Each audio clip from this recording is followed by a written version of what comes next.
ব্যাপারটার কিন্তু বোয়ার না বাহি কথাটা হইনা যাইতো,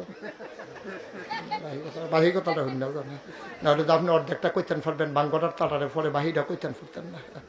বসেন, আবার উঠে তাই বোধ ইমার্জেন্সি বোধ তাই বোধ ঘটনা ঘটাইলেই নমুনা সাংঘাতিক অসুবিধা আছে। ফুরকান ভাই তারে দমক দিয়ে না থাক, কারবার গড়াইয়া আইও আমিন কন জোরে কন। আমি চেষ্টা করছিও, আমি চেষ্টা করছি। আমার এখানে আমার দাদা এই সোনাকান্দা দরবারের প্রধান খলিফা ছিলেন, নাগাইশের ফিরসা হুজুর দরবারের সেক্রেটারি ছিলেন। আমার দাদা কত পরিশ্রম এখনো করছে। আমার দাদা ছিল এই ফুরফুরা সিলসিলা বস্ত বড় একজন পীর ছিলেন, উনি আল্লাহর এক বুজুর্গ ব্যক্তি ছিলেন।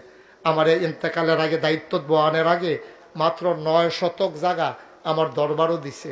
আল্লাহর খাস মেহরবানি, দায়িত্ব পাওয়ার পরে আমি ক্ষেত কিনা শুরু করছি। আমি 1500 শতক কি কই 1800 শতক জমিন আমি কিনছি। মার হাবা কইতেন না।